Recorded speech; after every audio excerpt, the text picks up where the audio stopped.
Let's give a wondrous welcome to Mike Gandolfo. How's everybody doing? Good. All right, so yesterday was, so just to continue this story with James real quick. So you remember how they asked about what was the best business decision you made? And everyone said, oh, getting into coaching. And I was the one person in my group who did not say getting into coaching. Because ultimately, it was the decision to start going to events. That was my biggest thing, because I was the guy that's like, I'll never go to events. It's like, I don't need that. That's kind of, I'm very pragmatic.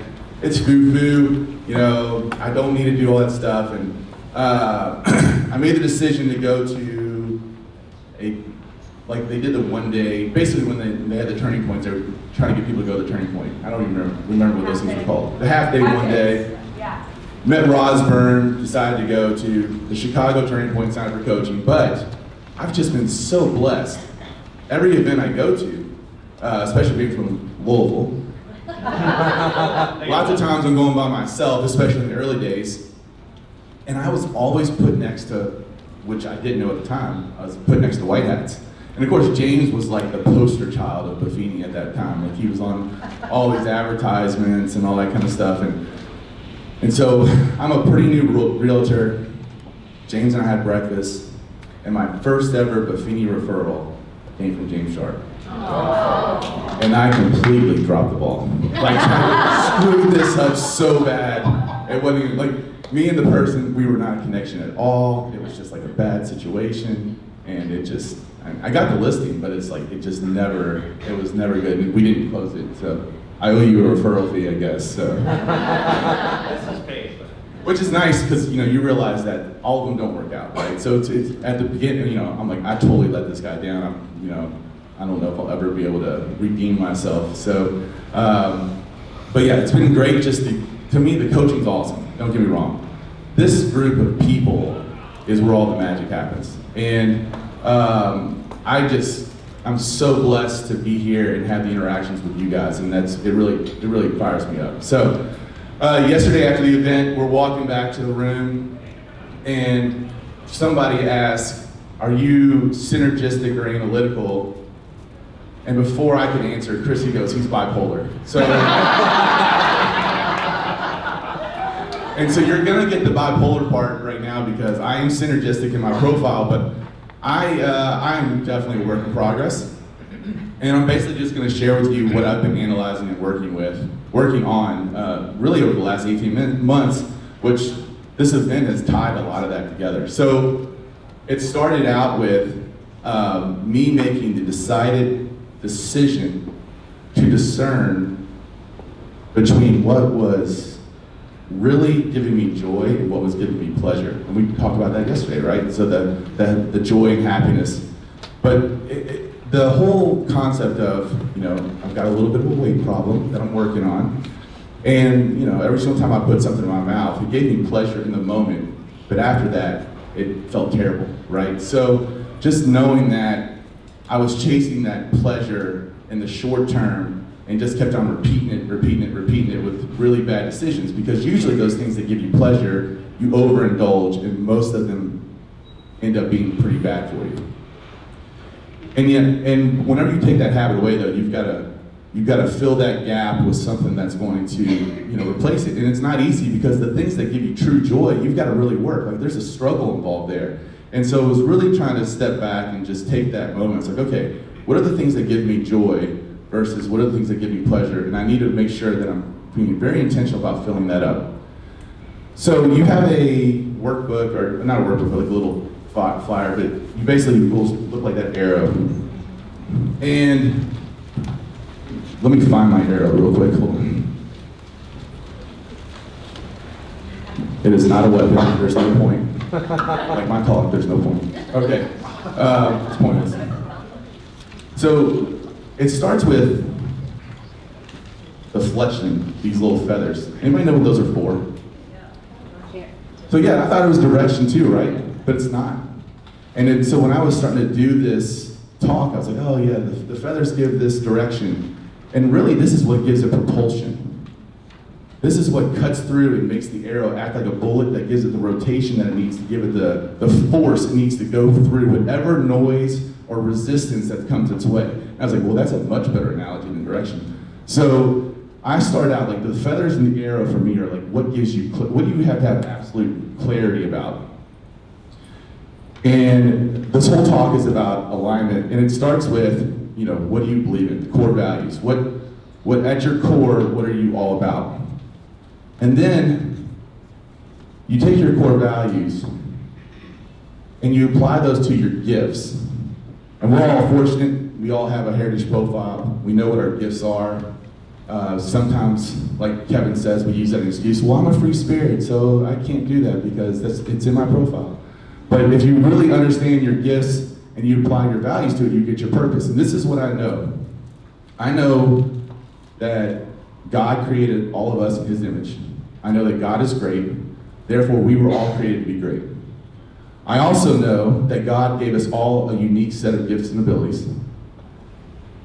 And we know that we are given gifts to share those gifts. And when it goes back to that joy question, true joy comes from the collision that occurs when you give your gifts to someone who needs them. There's nothing better than sharing your gifts with someone who needs it. And anybody here, like when they grew up, said, I want to be a realtor? Nobody? Come on. No, we all kind of got into this because it filled a gap, right? Like it was basically the path of least resistance. I needed to do something, so, you know, I wanted to continue to coach basketball. And so it was like, oh, I'll go into real estate. It's slow during the wintertime, so I thought. And, you know, I can have this little flexible job and continue to coach basketball. What I didn't anticipate is that what made me come alive as a coach, I would find in real estate. And that is what living the purpose to me is all about. And sometimes we get caught up in what that why question is. I don't know, I didn't get hit, I didn't have a motorcycle accident. I was born with a silver spoon in my mouth, for the most part. I mean, it was kind of a tarnished silver spoon, but it was still, I didn't want for anything. And so that why question has always been really difficult for me. Anybody else like that? Like, it's like, what's wrong with me? I don't have a why. Like, why don't I have a why?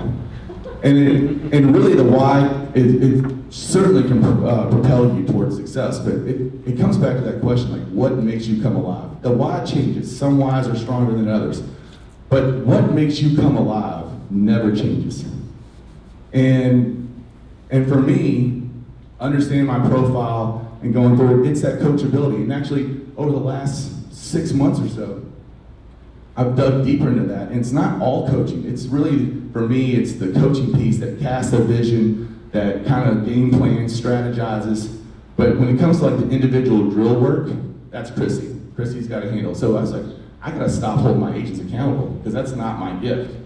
I'll let the redhead be the bad cop, and I can be the good cop. So she's the one who is really good. We're both former teachers, and so we actually have like a grade book that we pull out at our sales meetings. And it's like, okay, what's your grade for the week? Did your calls notes? And we keep tracking an old school grade book. So the purpose, though, is really, identifying what makes you come alive. To me, whenever your why's not strong enough, that's what kind of carries you through. It's just always reconnecting with what makes you come alive. Because we get too busy, heads down. Just like he said yesterday, our vision, if it doesn't pull us, we're pushing. And you can lose connection with what makes you come alive very easily. All right, so then I realized that we've all got priorities in our life. Anybody got priorities or responsibilities? And it really comes down to the priorities come down to, okay, my family, my business, my faith. And I sat there and then I put all my priorities across the top, I put all my resources on the other side, and I was like, way too many of my resources are not going to my priorities.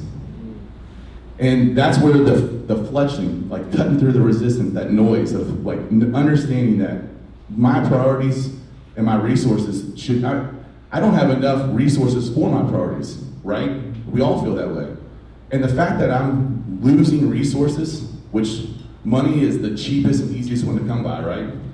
The fact that I am losing my resources to things that are not consistent with my commitments was a major, major issue for me. By the way, work in progress. We're working through it. That was kind of the aha of the last 4 weeks. But when I had married the purpose and the priorities, that's where the vision. And I'm here, the purpose for me being here, every time I go to a Buffini event, when I set an intention, it's always a better event. If I just come and let the event happen to me, it's not great. But if I set an intention of what I'm looking for, that's how our company was founded. I came to Mastermind in 2011, and I was like, all right, we gotta make a decision. Are we gonna start our own company or not? That was Entree Leadership with Dave Ramsey. The whole event said, you need to go start your own company. And so, flying back, designed the logo on the plane, and then we just hit the ground running. And 5, 4, 3, 2, 1, let's go. So but the vision for me is really kind of like, Chrissy and I are looking at these kids, and in 2025 we'll have our 25th wedding anniversary. Rocco will go off to college, and it's like, okay, what does that look like for us? You know, the empty nest part of it's sad, but I'm really excited because Chrissy and I, we love being together. We're better. We've played basketball against each other one time. My dad thought we were gonna fight and break up and never talk to each other again. But since then, we're never gonna go against each other. We're always gonna be on the same team. And every single time that we're together, it's better. Whenever we start to lose connection with each other, whether it's at home or work or whatever else, it's very evident. We have, neither one of us both of us will get into a rut. So I'm excited about what that looks like. To be 48 and to be an empty nest, to me, sounds fantastic. So but I want to know what it looks like. I want to know, if we want to be in Italy for 3 months, what part of Italy, what does the villa look like? It's got to be so detailed for me to really chase it to where it means something to me. And so creating that vision, that clarity is really important. So I'm going to go, you got some work things for the clarity part in your little workbook that you all know I like to create those kind of things. I'm sure you knew you were going to get something if you haven't seen my business plan before and all that kind of stuff. But when you have clarity, your intentions become easy, right? So now it's like, okay, I know exactly what I want. I know what I want to go after. Now I've got to be intentional about those thoughts, or my inputs, right? That we talk about. What am I putting in my mouth? What am I putting in my head? What am I looking at? What am I listening to? Because we know that those inputs will greatly affect your thoughts. I don't watch any of the news channels. It is impossible though to watch one of those news channels that they're all biased, to not have that help shape your thoughts, right? I don't do it because I just don't care, really don't care. Because just like it was said yesterday, we gotta take care of what's going on with us first. And part of those inputs for me is, reading the podcast, but really for me it is that board of trustees. It's the people that I surround myself and really try to dive into, because it is hard. In Louisville, there's not a lot of people that think the way I think. And if I don't connect with Buffini people on a regular basis, it's really easy to isolate and drift. So those thoughts and beliefs are important, and those are going to lead to actions. Now so that's the shaft of the arrow. And the shaft has to be flexible, yet rigid at the same time. And I feel like that's the way that our actions have to be, right? We have a routine that we're always going to be best if we stay in our routine, but as realtors, we know that can't always happen. So we have to have some flexibility, but it also has to be rigid at the same time. And what we're really hoping for, if this arrow had a point, is we want the arrow to collide with the target. And the idea of collisions, to me, are what is just incredible, because it's like, we take action is rewarded, and they're rewarded in the form of collisions. And what a collision is anything that it's a impact that transforms you. And when I think about that, it could be as simple as going outside. I've got incredible clarity, I've been journaling, I'm good. I know that I saw this sunset that inspires me. I had this conversation with Brian Bowles, which we've had several times, that inspires me, or whatever it takes, but the collision that we have with people. So I'm going to tell you a story real quick about do I have time for this, James? Yep. Am I good? Okay. I'm going to tell you a story about a young boy from the state of Kentucky, from Louisville. This is back in the 1950s. And he was an African-American kid. Racial tensions in the South. Louisville's still very segregated. Like, if you draw a line down the middle of the city, it's still pretty segregated. So back then it was really bad. But this little African-American boy had his brand new bike stolen. And he was all upset, and he found a white police officer. And back then, I mean, the white police officer could have just completely discounted the kid, right? But the kid was fired up. He said, I want to go find this kid that stole my bike. I'm going to find the thief, and I'm going to whoop him. Well, Sergeant Joe Martin, in his infinite wisdom, saw something in this kid and decided that he was going to take him to Columbia Gymnasium on 4th Street in Louisville, Kentucky. And that happens to be the gym where I coached college basketball. And there's still a red bicycle ahead at the top of it because that little boy's name was Cassius Clay. And Joe Martin trained Cassius Clay in how to box for the next 6 years. To the point where he became an Olympian, and he became a heavyweight champion under the name of Muhammad Ali. And one of Muhammad's famous things is to float like a butterfly, sting like a bee. So you'll have a butterfly on the back of your paper, and that butterfly is Ali's symbol. We all know, because Brian talks about all the time about how the butterfly goes, into the cocoon, has to strengthen its wings and open up and become this butterfly. Muhammad Ali had to become this fighter so that he could eventually become a worldwide symbol for love and peace. And it's incredible to me. Obviously, he's not the same person that was so militant when he decided not to go into the draft, but he stood by his beliefs. And his core values are on the back of that paper. And I think they really speak to me. And I just think that it's pretty awesome that we share the same hometown. I actually got a picture of him when I was like 5, and he's holding me and stuff like that. So, but the whole idea that Muhammad Ali, this young African-American kid in a very racially charged situation, was embraced by a white police officer, trained by a white police officer, and then became this incredible humanitarian because he lived his values. To me, it's just incredible. I just hope that you are able to live your values as well, and I appreciate the time. Thank you.